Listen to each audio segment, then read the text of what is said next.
어떤 문학 활동에 있는 님의 침묵. 님의 침묵, 한용운. 님은 같습니다. 아, 사랑하는 나의 님은 같습니다. 푸른 산빛을 깨치고 단풍나무 숲을 향하여 난 작은 길을 걸어서 차마 떨치고 갔습니다. 황금의 꽃같이 굳고 빛나던 옛 맹세는 차디찬 티끌이 되어서 한숨의 미풍으로 날아갔습니다. 날카로운 첫 키스의 추억은 나의 운명의 지침을 돌려놓고 뒷걸음 쳐서 사라졌습니다. 나는 향기로운 님의 말소리에 귀먹고 꽃다운 님의 얼굴에 눈물었습니다.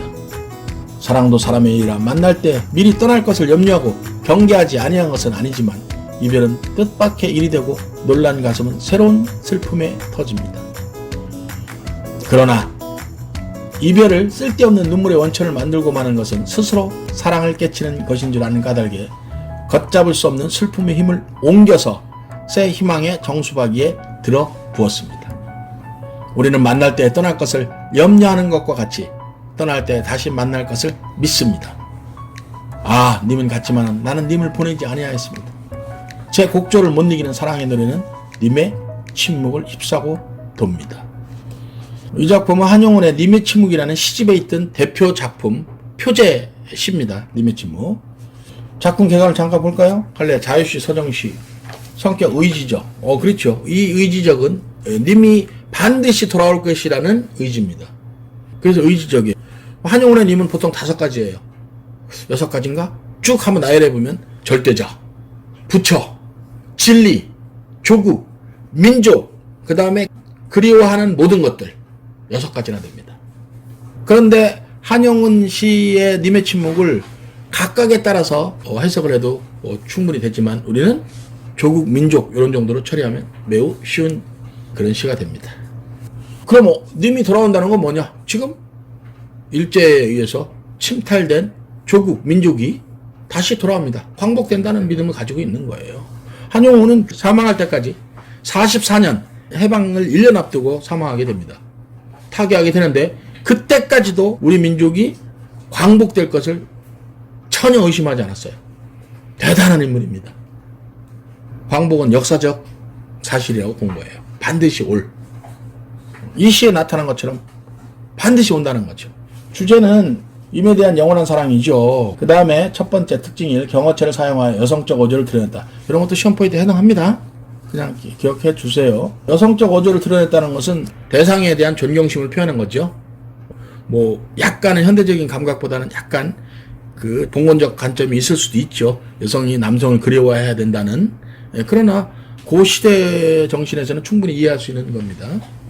그 다음에 다양한 감각적 이미지와 상징적 표현을 사용했다라는 것이죠. 그리고 역시 한마디로 한용운 씨를 딱 정의할 때는 역설의 미학입니다. 역설의 미학. 그래서 역설법이 한용운 씨의 대표적인 표현입니다. 그래서 세 번째 역설적 상황을 통해 주제를 표출한다. 이렇게 되어 있네요. 시험 포인트, 중요한 시험 포인트 2개만 잡을게요. 가장 중요한 첫 번째 시험 포인트는 그러나입니다. 그러나 전환이죠. 임과 이별에서 임과 다시 만날 기대와 기쁨을 한다 그랬죠. 그래서 그러나 앞쪽은 이별의 장입니다. 슬픔의 장이에요. 그 다음에 그러나 뒤쪽은 만남의 장이고 기쁨의 장입니다. 그래서 앞에 나와 있는 아는 이별에 대한 탄식입니다. 슬픈 탄식으로 읽어야 되고 뒤에 나오는 아는 깨달음의 정서, 기쁨과 환희의 환호성입니다. 님은 같지만 왜? 반드시 온다는 걸 믿기 때문에, 반드시 온다는 걸 믿기 때문에 보여줄 수 있는 기쁨의 환성입니다. 그게 시험 포인트 가장 중요하고 두 번째 시험 포인트. 그 다음에 역시 역설적인 형태를 찾아야겠죠. 님은 같지만 나는 님을 보내지 아니하였습니다. 역설적 표현, 요거 시험 포인트 해당합니다. 그 다음에 날카로운 첫 키스의 추억. 여기서 운명의 지침을 바꿔놓는다. 요 부분은 해석이 애들이 잘 안 되는 것 같은데, 날카로운 첫 키스의 추억이 운명의 지침을 바꾸나. 그러면 날카로운 첫 키스의 추억은 너가 어떤 책을 읽고 나는 이걸 할 거야 라고 해서 운명의 방향성이 정해졌다든가, 아니면 어떤 영화를 보고 하고 뭔가를 하려고 했다든가, 아니면 너네 아빠를 보고 아빠가 일하는 모습이 너무 멋있어. 그 순간 나는 아빠가 했던 일을 나는 할 거야. 그래서 네가 그 아빠가 했던 일의 최고가 되는 어떤 순간 날카로운 첫 키스의 추억은 바로 네 아빠의 그걸 보고 감명받았을 때, 어떤 책을 보고 나는 의사가 될 거야, 어떤 영화를 보고 나는 음악가가 될 거야 라고 너의 운명의 방향성을 만들어줬을 때, 이걸 우리가 날카로운 첫 키스의 추억이라고 한다. 고등학교쯤 되면 날카로운 첫 키스의 추억이 언젠가가 떠오를 때도 있어. 그게 한 번, 두 번, 세 번일 수도 있고, 세 번일 때는 자기가 하고 싶은 게 지금 세 가지로 나타나는 거야. 그리고 명확하게 한 번이 딱이는 애는 그걸 향해서 달려가겠지. 자기의 인생의 방향성이 정해진 순간이 바로 날카로운 첫 키스의 추억이야.